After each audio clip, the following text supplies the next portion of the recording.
কেন হবে না? রাস্তায় দেখে এলাম বরের গাড়ি থেকে বর উঠাও। বরের বাড়ির লোকজন শুধু কান্নাকাটি করছে। কি বলছিসটা কি? আমার মেয়ে, আমার মেয়েটা কোথায়? ঋতু মা, মা ঋতু, মারে তোর কি হলো রে মা? তোর কিচ্ছু হবে না। আহ আহ মা, আমাকে তোমরা বাঁচতে দিলে না মা। আমি আর বাঁচবো না। না,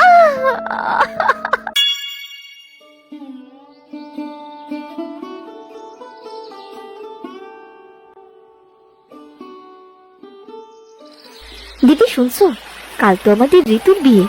আমার না খুব ভয় করছে জানো, না জানি আবার কি ঘটনা ঘটে। হ্যাঁ রে রমা, আমারও খুব চিন্তা হচ্ছে। মেয়েটা তো বড্ড ভালো, কেন যে ওর মা জেনে শুনে এত অল্প বয়সে বিয়ে ঠিক করলো?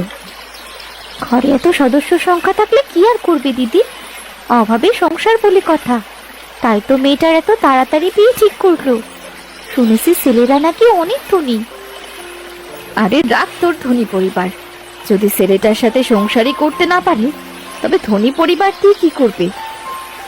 দিদি, প্রায় প্রতিটা মেয়ের বিয়ের সময় এই গ্রামের ছেলেগুলো সব উধাও হয়ে যায়। কোথায় যায় এরা? আর কেনই বা 12 বছর হওয়ার আগে ছেলেদের বিয়ে দেয়? কোথায় আর যাবে? এটা তো একটা অভিশাপ। তাই অভিশাপ কাটাতে 12 বছরের আগে ছেলেদের বিয়ে দিতে হয়। কিন্তু অভিশাপ তো কাটে না, বরং ছেলেদের বিয়েতে রাতে তারাও উধাও হয়ে যায় আর মেয়েগুলো মারা যায়। এমন করতে করতে তো আমাদের গ্রামটি একদম পুরুষ শূন্য হয়ে গেল। এরপর থেকে তো গ্রামে আর কোনো পুরুষই থাকবে না। হ্যাঁ রে রমা, তুই ঠিকই বলেছিস। কয়েক বছর ধরে এমনই হচ্ছে। শুনেছি 12 বছরের পরের পুরুষগুলো নাকি এক রাতে হঠাৎ করে উধাও হয়ে যায়। এখন শুধু 12 বছরের নিচে ছোট বড় কিছু ছেলে রয়েছে, না জানি তাদের ভাগ্যে কি আছে। আমি তো এই গ্রামে বেশি দিন আসিনি, তাই তো আমি অত কিছু জানি না।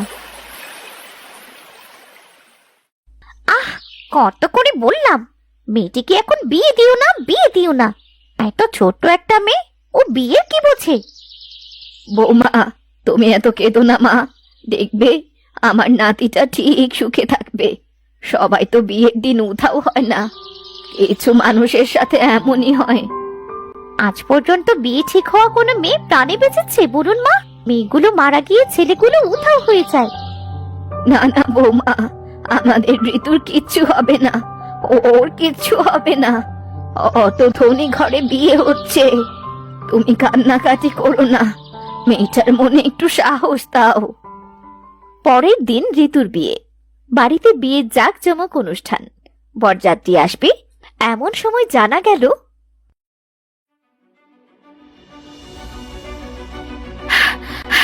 হে বিয়ে হবে না।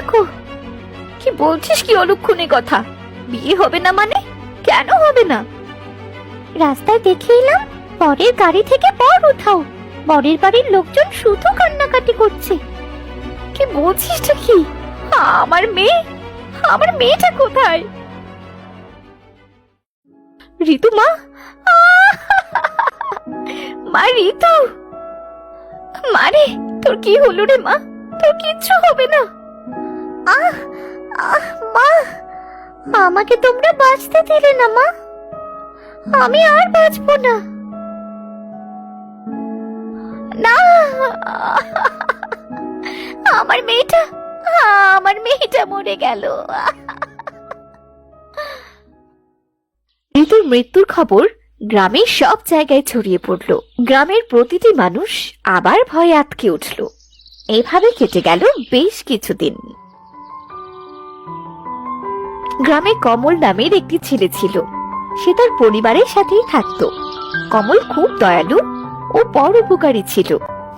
চল রে লালি, তাড়াতাড়ি বাড়ি চল, খুব যে ঝড় উঠেছে রে। আরে ঝড়ের ভেতরে ওই বাচ্চা মেয়েটি ওখানে দাঁড়িয়ে কেন? গাছটি কি জোরে জোরে নড়ছে? যে কোনো সময় ডাল ভেঙে ওর উপরে পড়তে পারে।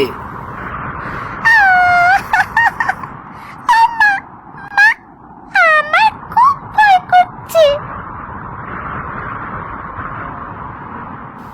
এই মেয়ে, এই সরে যাও, গাছের নিচের থেকে সরে যাও, ডাল ভেঙে পড়বে যে, সরো সরো।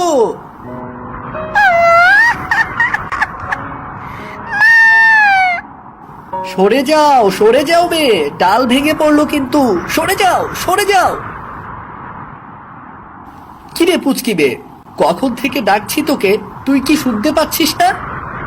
আমি তো শুনতে পাচ্ছি, কিন্তু আমার মা তো আসছে না। কই তোর মা? ওই যে আমার মা। ধন্যবাদ ধন্যবাদ বাবা, তোমাকে অনেক অনেক ধন্যবাদ। তুমি না থাকলে আমার মেয়েটিকে আজ যে বাঁচাতেই পারতাম না। সে সব নই গো, সৃষ্টিকর্তা বাঁচিয়েছেন তাই সম্ভব হয়েছে। আমি তো উসিলা মাত্র। তাড়াতাড়ি বাড়ি যান, খুব ঝড় বইছে, এক্ষুনি বৃষ্টি নামবে।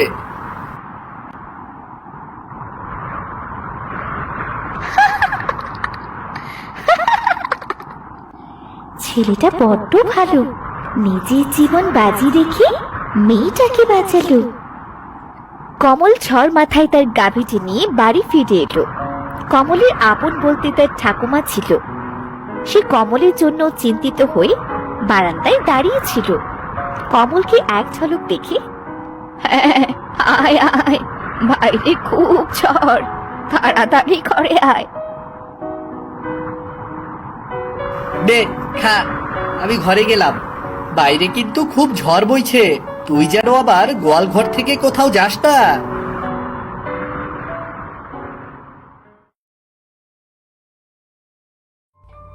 এসেছিস দাদু ভাই, বস, এখানে বস, আমি তোর জন্য খাবার আনি। আহারে, মুখটা কেমন শুকিয়ে চুপসে গেছে, আরো সকাল সকাল আসতে পারলি না?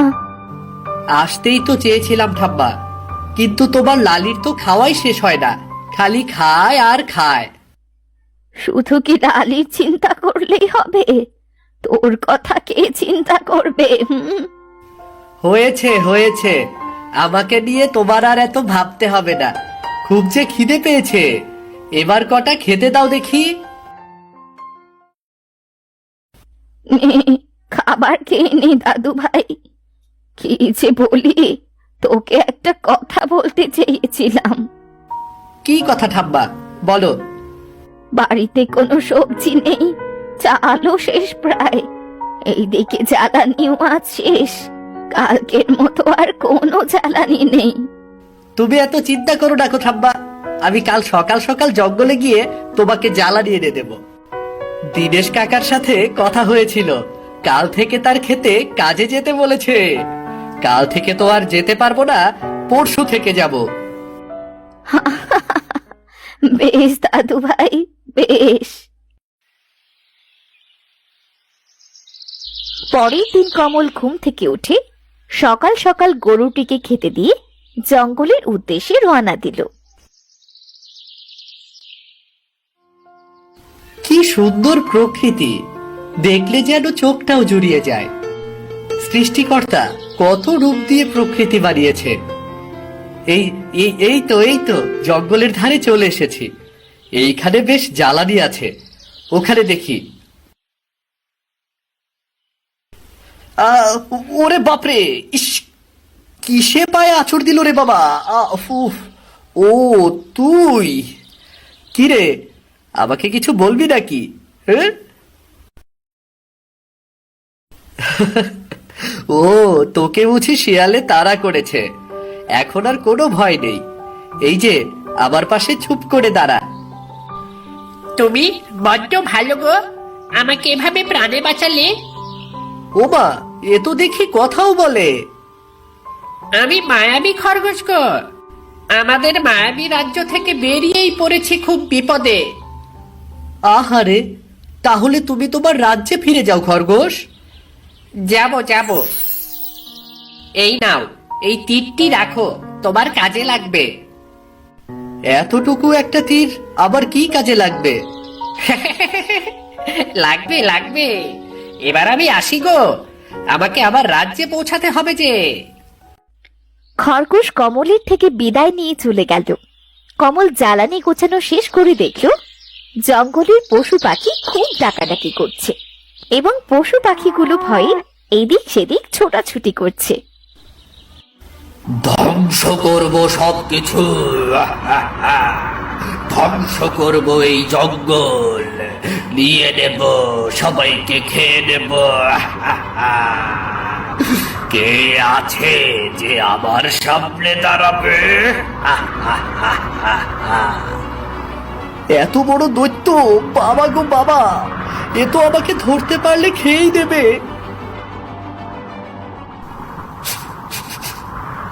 কেমন মানুষের গন্ধ! হাউ মাউ খাও, মানুষের গন্ধ পায়। কোথায় মানুষ, কোথায়? এই সামনে আয় বলছি, সামনে আয়। আগে এটা দিয়ে পেটটা ঠান্ডা করে দে, তারপর মানুষটিকে দেখছি। এই তো সুযোগ, যে করে হোক এখান থেকে আগে আমাকে বের হতে হবে। এই সুযোগে আমি জঙ্গল থেকে বের হয়ে যাই। আজকের মতো বেঁচে গেলাম, আর একটু হলে নির্ঘাত দৈত্যটির পেটে যেতাম।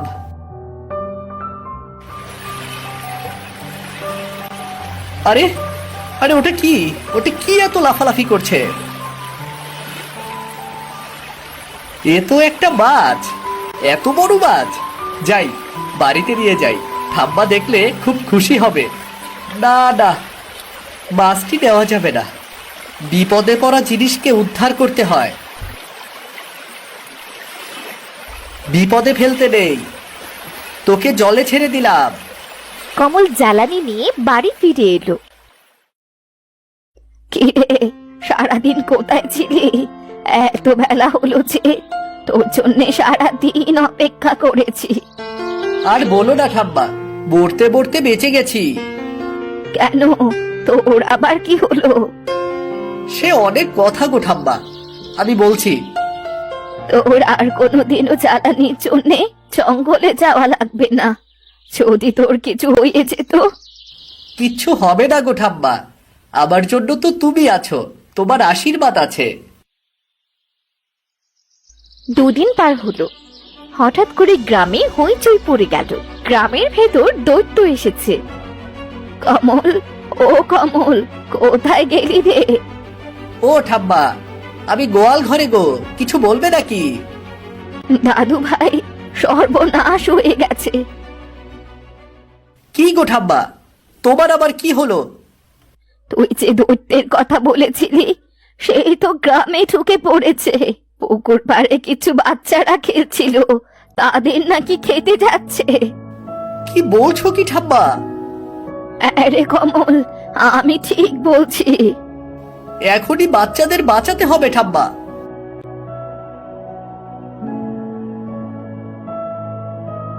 এই দাঁড়া দাঁড়া, যাস নে কমল, দাঁড়া। জানি না এবার কি ঘটবে।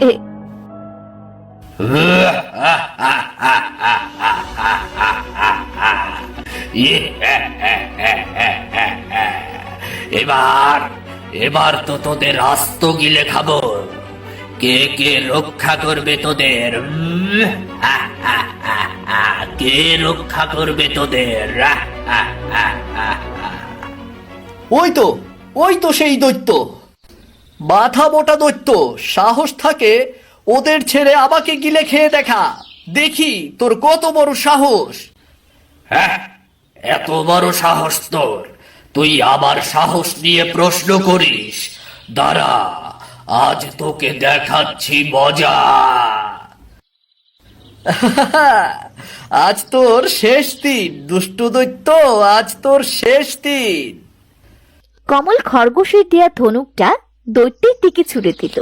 সেটা দৈত্যের শরীরে প্রবেশ করার সাথে দৈত্যটা আগুনে পুড়ে ঝলসে গেল।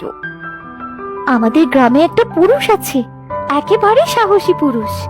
বাবা কমল, তুই আমাদের সবাইকে প্রাণে বাঁচালি বাবা। হ্যাঁ রমা দিদি, তুমি ঠিক বলেছ। কত মানুষ আছে এখানে, কিন্তু কমল ছাড়া কেউ সাহস করে এগিয়ে এলো না। তোমরা সবাই আছো বলেই আমি এতটা মনে সাহস পেলাম। তোমরা এবার সবাই নিশ্চিন্তে বাড়ি যাও। এইভাবে অনেক দিন কেটে গেল। এইদিকে কমলের বয়স 12 বছর পূর্তি আর মাত্র 10 দিন বাকি ছিল। কমলের ঠাম্মাও কমলকে নিয়ে দুশ্চিন্তায় ছিল।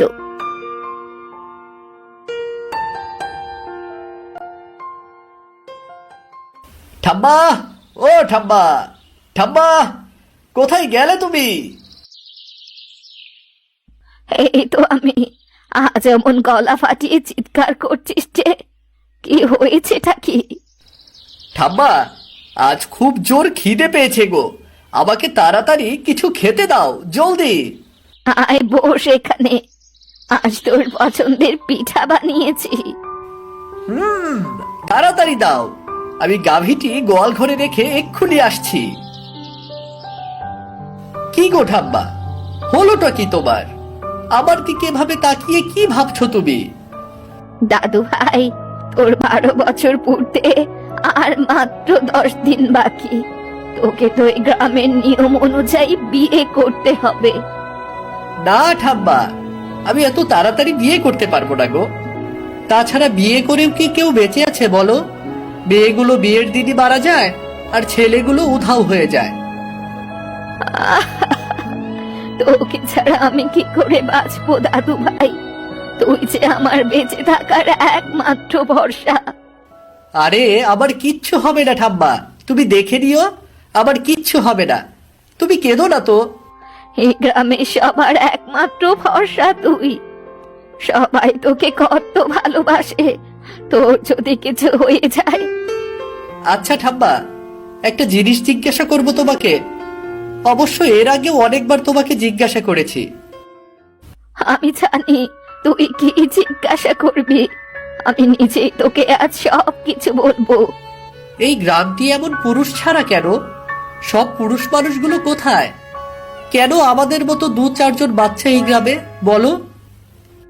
কয়েক বছর আগে এই গ্রামে একটা ডাইনি বাস করত। নদীর ধারে ওই বট গাছে সেই ডাইনি থাকতো, আর তার মেয়ে থাকতো। ডাইনি গ্রামের সকল মানুষের খুব উপকার করত। এছাড়া ডাইনির মেয়েটির সাথে গ্রামের জমিদারের ছেলের খুব ভাব ছিল। তারপর কি হলো? একদিন ডাইনির মেয়ে জেদ ধরলো জমিদারের ছেলেকে বিয়ে করবে। জমিদার এ কথা জানতে পেরে ডাইনির মেয়েটিকে আগুনে পুড়িয়ে মেরে ফেলে, আর ছেলেকে অন্য জায়গায় বিয়ে দেয়। ডাইনিটার সাথে তো খুব খারাপ হয়েছে ঠাম্মা, কিন্তু জমিদারের বংশ তো এই গ্রামেই দেখি না। ওই ডাইনিটা জমিদারের বংশ নির্বংশ করেছে, সাথে গ্রামের সকল পুরুষকেও নির্বংশ করেছে। সে বলেছিল ছেলেদের বয়স 12 বছর হবার আগেই তাকে বিয়ে দিতে হবে, না হলে মৃত্যু অনিবার্য। কিন্তু ঠাম্মা, বিয়ে হলেও তো মানুষ মরছে। না রে দাদু ভাই, বিয়ের দিন সবাইকে ওই ডাইনি মারে না। কিছু মানুষকে মারে আর কিছু মানুষকে বাঁচিয়ে রাখে। যাদের কপাল ভালো তারাই বেঁচে যায়। ঠাম্মা, ওই ডাইনির সাথে কি আমি দেখা করতে পারবো? আর 2 দিন পরে তার মেয়ের মৃত্যুর দিন। শুনেছি প্রতি বছর ওই দিনে ডাইনি নাকি ওই কাছে এসে তার মেয়ের জন্য অনেক কান্নাকাটি করে। তুই যেন আবার ওদিকে যাস না, তোকে কিন্তু মেরে ফেলবে ডাইনিটা। পরেরটা সে পরে দেখা যাবে, তুমি এত ভেবো না তো। দেখতে দেখতে 2 দিন পার হয়ে গেল। 2 দিন পর কমল গরু নিয়ে মাঠের দিকে গেল। যা লালি, তুই মাঠে যা, বেঁচে থাকলে তোর সাথে আবার দেখা হবে। কমল মনে সাহস নিয়ে নদীর ধারে সেই বট গাছের কাছে গেল। গিয়ে দেখল গাছের মগডাল থেকে গুনগুন কান্নার আওয়াজ ভেসে আসছে। কেউ কি আছো ওখানে? কে কাঁদছো? কার এত বড় সাহস আমার কান্নার সময় আমাকে বাধা দেয়? সে কি জানে না আমি কেঁদে মনটাকে হালকা করছি? জানি তো, জানি বলেই তো তোমার সাথে দেখা করতে এসেছি। তুমি কি আমার সাথে দেখা করবে? কে তুই বাছা?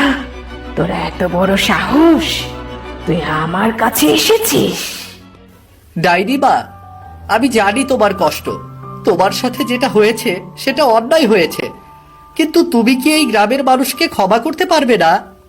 না, পারবো না, পারবো না আমি কাউকে ক্ষমা করতে। ধ্বংস করব, সবাইকে ধ্বংস করে দেব। অন্যায় তো জমিদার করেছিল, ওই গ্রামের মানুষ তো করেনি। শুধু শুধু তুমি একজনের জন্য সবাইকে কেন শাস্তি দেবে বলো? আমাকে পটাতে এসেছিস ছোকরা? পারবি না, তুই পারবি না, আমি তোকে মেরে ফেলবো।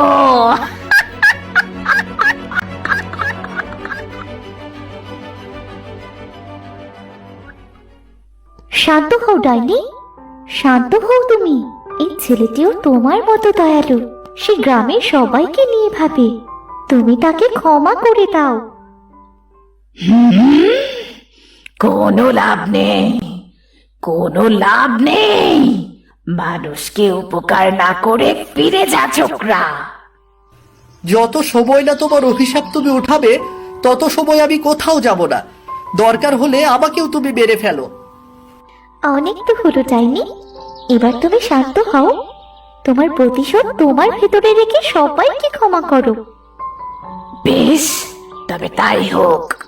আমি আর কারো ক্ষতি করব না, কাউকে না। চলে যাব, আজ থেকে অনেক দূরে চলে যাব, আর কখনো আসবো না। ধন্যবাদ প্রকৃতি মা, তোমাকে অনেক অনেক ধন্যবাদ। তুমি এই গ্রামের একমাত্র সাহসী পুরুষ, তোমার জন্যই সবটা সম্ভব হয়েছে। কমলের সাহসিকতার কথা পুরো গ্রামে ছড়িয়ে পড়ল। সবাই কমলকে যেমন ভালোবাসতো তেমনি সম্মানও করত। এরপর থেকে পরম নিশ্চিন্তে গ্রামবাসী সুখে দিন কাটাতে লাগলো। কি হলো ঠাম্মা, আচ্ছা একসাথে এত কিছুর আয়োজন করলে, হয়েছেটা কি? আমার সাহসী নাতিটাকে একটু ভালো মন্দ খাওয়াই, সে আরো একটু সাহসী হোক। সাহস হতে হলে গায়ের জোরের দরকার নেই গো ঠাম্মা, সততা আর বুদ্ধি হলেই হবে। যাক বাবা, তাও তো বাঁচা গেল। তোকে এত অল্প বয়সে বিয়ে তো করতে হবে না। হ্যাঁ, অল্প বয়সে বিয়ে হওয়া কিন্তু বেশ ভালোই ছিল, কি বলো ঠাম্মা?